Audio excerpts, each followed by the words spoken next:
Hello friends, welcome to our YouTube channel Sarvan lecture. आशा करता हूँ आप अच्छे होंगे और अपनी पढ़ाई को बिल्कुल बढ़िया तरीके से कर रहे होंगे।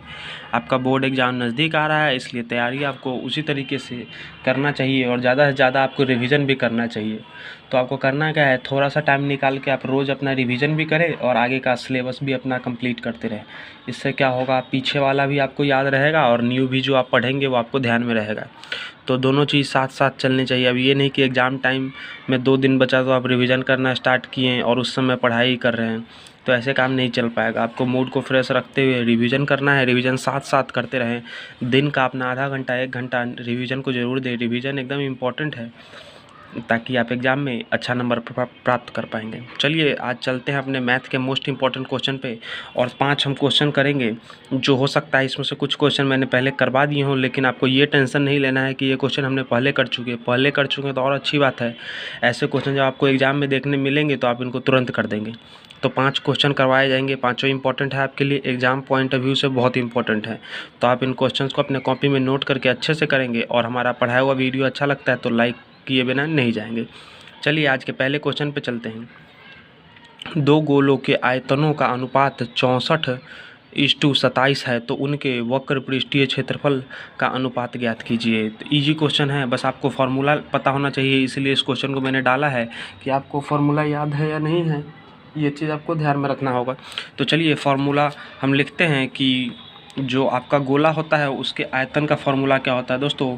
हम 2 गोलों के आयतनों का अनुपात, तो आप मान लीजिए आयतन, पेन बदलने दीजिए, आयतन गोला किसका, ए का, बटा में आयतन किसका, गोला बी का। आपके पास कितना दे रखा है, 64/27 दे रखा है। इस चीज़ को हमने ध्यान कर लिया, ठीक है।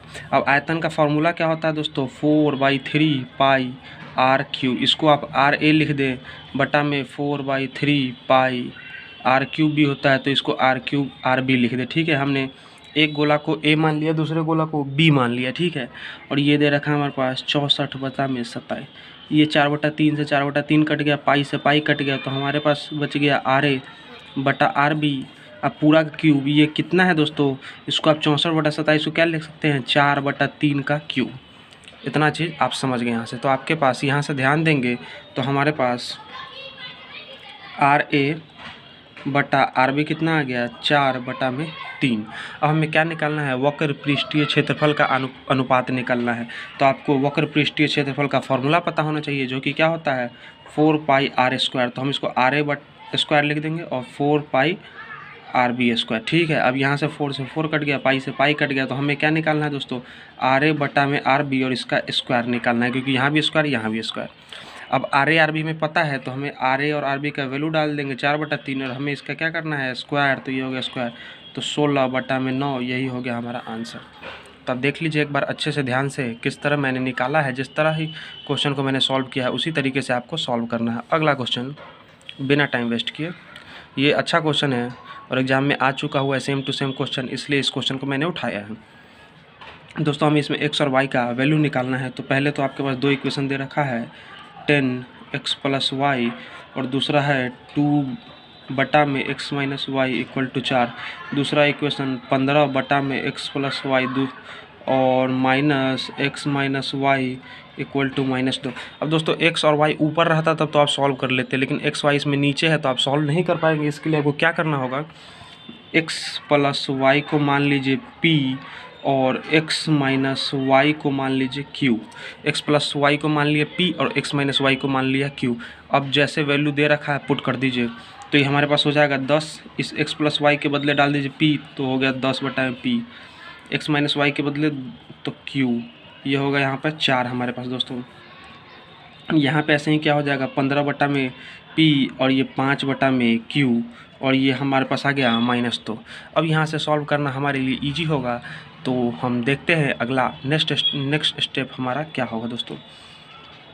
तो इसी तरीके से इन क्वेश्चंस को हम सॉल्व करेंगे। अब कोई भी स्टेप में अगर कहीं भी अगर मुझसे कैलकुलेशन मिस्टेक होती है तो उस चीज़ का आप ज़रूर ध्यान रखेंगे। तो चलिए दोस्तों, अब हम यहाँ पे कैसे सॉल्व कर सकते हैं इसको, एलसीएम लेंगे। आपको दिख रहा है कि यहाँ पे एलसीएम लेना ही सही होगा, तो हम अगले स्टेप में क्या करेंगे, एलसीएम ले लेंगे।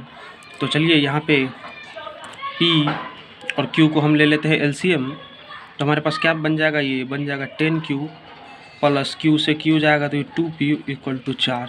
यहाँ इस वाले स्टेप में क्या हो जाएगा हमारे पास दोस्तों, इस वाले स्टेप में ये हो जाएगा 15Q माइनस 5P बटा में PQ इक्वल टू यहाँ पे -2 दे रखा है तो हमने लिख दिया -2। तो यहाँ पे हमारे पास बन गया दोस्तों 15Q minus 5P equal to -2PQ। और इस वाले इक्वेशन को हम क्या लिख सकते हैं, इस वाले को लिख सकते हैं 10Q plus 2P equal to 4PQ। तो हमारे पास एक इक्वेशन ये आ गया, एक इक्वेशन ये आ गया। तो इन दोनों इक्वेशन को हम देखते हैं आगे कैसे सॉल्व कर सकते हैं और इसी तरीके से हम अपने आंसर पे पहुंचेंगे। तो कहीं कोई कैलकुलेशन मिस्टेक हुई है तो आप फिर से एक बार दोस्तों मैं चेक कर लेता हूं ताकि कोई दिक्कत ना हो। चलिए दोस्तों, कोई कैलकुलेशन मिस्टेक नहीं है, सब इसमें ठीक है। तो हम क्या करेंगे दोस्तों, इसमें यहाँ आप देख पा रहे हैं -2PQ है और यहाँ 4PQ है। आप ये पहले आप देख पा रहे हैं ये 2 से हम काट सकते हैं इसको, तो हम कर देंगे इसको 5Q plus P equal to 2PQ। ठीक है, अब हमारे पास ये इक्वेशन बन गया। तो इक्वेशन नंबर 1 और इक्वेशन नंबर 2। अब हम क्या करेंगे, अब आपको देख पा रहे हैं कि आंसर को निकालने के लिए आप क्या कर सकते हैं, इन दोनों इक्वेशन को आप जोड़ सकते हैं। तो हम क्या करेंगे, दोनों इक्वेशन को जोड़ देते हैं। तो 1 और प्लस 2, तो ये हो गया हमारे पास 5Q प्लस P और इस वाले को जोड़ दीजिए 15Q माइनस 5P और यहाँ पे हमारे पास 2PQ है और वहाँ पे -2PQ है। तो ये जुट गया हमारे पास। अब 5Q प्लस 15Q कितना आ गया, 20Q आ गया और यहाँ पे -4P होता तो इधर जाके 4P बन गया। ठीक है, तो हमारे पास अब 4 से हमने काट दिया तो ये 5, तो 5Q का मान आ गया दोस्तों हमारे पास P। अब दोस्तों मैं एक चीज़ आपको बताना चाहूँगा, ये जो मैं क्वेश्चन सॉल्व कर रहा हूँ इसको मैं पहले से घर पे सॉल्व करके नहीं आया हूँ। डायरेक्ट जैसे मैं आपके तरह एग्जाम में बैठूँगा तो कैसे सॉल्व करूँगा, इसीलिए मैंने इस क्वेश्चन को इस तरह उठाया है कि आप ये मत समझे कि मैं भी घर से डायरेक्ट आंसर रट के आता हूँ, तो इस तरह कोई बात नहीं है। मैं भी पहली बार इस क्वेश्चन को सॉल्व कर रहा हूँ और आपको दिखा रहा हूँ कि एग्जाम में अगर डायरेक्ट आए, कोई क्वेश्चन नहीं भी सॉल्व होता है स्टार्टिंग में, तो आपको हड़बड़ाना नहीं है, धैर्य बनाए रखना है और क्वेश्चंस को सॉल्व करते जाना है। अब हम क्या करेंगे, इसको किसी भी एक इक्वेशन में डाल देंगे। तो हम इस वाले इक्वेशन में इसको डाल देते हैं। तो हमारे पास बन गया 5Q plus P equal to 2PQ दे रखा है, तो हम 5Q के बदले क्या डाल देंगे, P, और इस P को लिख दीजिए P। यहाँ पे 2P और Q के बदले हम क्या लिख देंगे दोस्तों, Q यहाँ से क्या हो जाएगा, P बटा में 5। तो Q के बदले हम लिख दिए P बटा में 5। अब दोस्तों यह P प्लस P कितना हो गया, 2P और ये हो गया 2P स्क्वायर बटा में 5। ये 2 से 2 कट गया, P से P कट गया, तो हमारे पास क्या बच गया, इधर 1 इक्वल टू P बटा में 5। तो हमारा दोस्तों P का मान आ गया 5। ठीक है, अब हमारे पास P का मान आ गया, तो अब इस वाले में डाल दीजिए। तो 5 बटा में 5, तो Q का मान कितना आ गया, 1। तो Q का मान आ गया 1। तो हमारे पास दोस्तों P आ गया 5 और Q आ गया 1। दोस्तों आखिरकार मैं अपने आंसर के बहुत नज़दीक पहुंच गया हूं। तो ओवरऑल मैं कहना ये चाह रहा था, कोई भी क्वेश्चन है आपसे अगर स्टार्टिंग में नहीं बनता, ये क्वेश्चन मैंने पहली बार सॉल्व किया, कहीं से मैं सॉल्व करके यहाँ पे नहीं बैठा था, लेकिन फिर भी मैं आंसर के नज़दीक पहुँच गया। तो आपको भी धैर्य बनाए रखना है और क्वेश्चन को स्टेप बाय स्टेप आप उसको सॉल्व करते जाना है। सिर्फ आप स्टेप पर ध्यान दें, बाकी किसी चीज़ पर ध्यान नहीं दे कि आंसर आ रहा है कि नहीं आ रहा है। ठीक है, अब हमारे पास x प्लस वाई को हमने माना था P, जो कि कितना आ गया 5। x माइनस वाई को हमने माना था Q, जो कि आ गया 1। अब इन दोनों को हम जोड़ देंगे तो हमारा 2x इक्वल टू आ जाएगा 5 प्लस 1 6, तो x आ गया 3। हमारा x 3 आ गया, तो इस वाले में डाल देंगे तो हमारा y आ जाएगा 2। तो दोस्तों हमारा x का मान आ गया 3 और y का मान आ गया 2।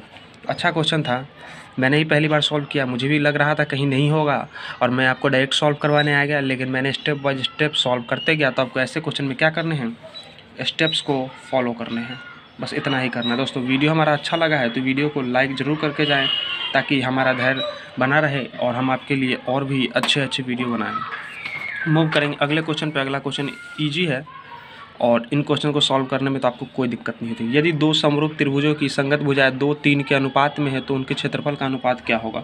मतलब मान लीजिए एक समरूप त्रिभुज है ये और दूसरा ये, इसकी संगत भुजाएं का रेशियो दे रखा है, मान लीजिए 2K है और ये 3K है, ठीक है, दे रखा है।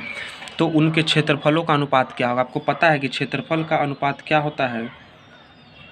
मान लीजिए क्षेत्रफल A का है, ये बटा में है क्षेत्रफल बी का, ये मान लीजिए त्रिभुज ए है और ये मान लीजिए त्रिभुज बी है, तो ये क्या होता है, भुजा जो ए होगा उसका स्क्वायर बटा में भुजा बी का स्क्वायर होगा। ठीक है, ये आपको पता है कंसेप्ट। तो हम क्या करेंगे, इस भुजा का रेशियो दे रखा था 2:3, तो हम इसको मान लेंगे 2/3 और इसका हमें क्या करना है, स्क्वायर करना है, तो एक बार और गुना कर देंगे, तो ये हमारे पास आ गया 4/9।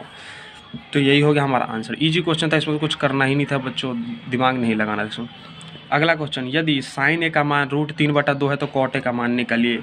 टेबल आपको याद होना चाहिए, इसीलिए इस क्वेश्चन को उठाया गया है। आपको पता है साइन ए दे रखा है √3/2 और साइन 60 का मान होता है दोस्तों √3/2। तो यहाँ से हमको पता चल गया कंपेयर करके कि ए का जो मान है यहाँ से कितना है, 60 डिग्री है। हमें क्या पूछा, कॉट ए का मान बताना है, मतलब कि कॉट 60 का मान निकालना है। और कॉट 60 कितना होता है, 1/√3 होता है। तो यही होगा हमारा आंसर। इजी क्वेश्चन था, फॉर्मूला पता होना चाहिए, टेबल पता होना चाहिए, इसीलिए इस क्वेश्चन को उठाया था कि किसी को नहीं याद है अभी तक भी, अगर टेबल नहीं याद है तो आप याद जरूर कर लें। दूसरा क्वेश्चन, लास्ट आज का इजी क्वेश्चन, लास्ट क्वेश्चन। दोस्तों हमारा वीडियो अच्छा लगा है तो इसको लाइक करके ज़रूर जाएंगे, क्योंकि आज तो मैंने एक ऐसा क्वेश्चन उठाया जो पहले में से मैंने सॉल्व ही नहीं करा था, देखा भी नहीं था, डायरेक्ट आपके सामने सॉल्व करके दिखाया आपको। तो आपको पता है हमारे वीडियो के पीछे कितना मेहनत होता है और कितने अच्छे तरीके से हम सॉल्व करवाते हैं आपको। तो वीडियो को लाइक करके ज़रूर जाए, 1000 लाइक्स पे ज़रूर पहुँचाए। दो संख्याओं का HCF 39 है तथा LCM 546 है। यदि एक संख्या 78 है तो दूसरी संख्या क्या होगी। एक मैंने आपको फॉर्मूला बताया था कि नंबर 1 गुना नंबर 2, मतलब कोई एक संख्या 1 है उसको दूसरी संख्या से गुना किए तो उसका HCF गुना में LCM यही उसके बराबर होता है। यही होता है हमारा फॉर्मूला। तो एक HCF दे रखा है 39, तो HCF के जगह पर डाल दीजिए 39, LCM दे रखा है 546। एक संख्या दे रखा है हमारे पास 78, तो 78 और दूसरा संख्या में निकालना है तो सिंपली हम इस फॉर्मूले में अब डाल देते हैं। तो हमारा आ गया 39 बटा में 546 बटा में 78। तो दोस्तों 39 78 कट जाएगा 2 बार में और 2 से 546 कट गया 273 बार में। तो हमारा जो दूसरा नंबर आया वो कितना आ गया, 273, नंबर 2। तो मेन था आपको ये फॉर्मूला याद होना चाहिए। फॉर्मूला याद है तो आप ये क्वेश्चन जरूर सॉल्व कर पाएंगे। चलिए दोस्तों, हमारा वीडियो आपको अच्छा लगा है तो बिना लाइक किए मत जाना, लाइक ज़रूर करना। अगर हमारे चैनल को आप पहली बार देख रहे हैं तो सब्सक्राइब भी ज़रूर करें और कमेंट करके ज़रूर बताएंगे कि हमारा बताया हुआ कौन सा क्वेश्चन आपको हार्ड लगा, कौन ईजी लगा। तो आपको जो भी आपको अच्छा लगा है वो कमेंट ज़रूर करके बताएंगे, ताकि हम ऐसे ही हमें मोटिवेशन मिले। चलिए दोस्तों, मिलते हैं आपसे अगली वीडियो में, तब तक के लिए धन्यवाद।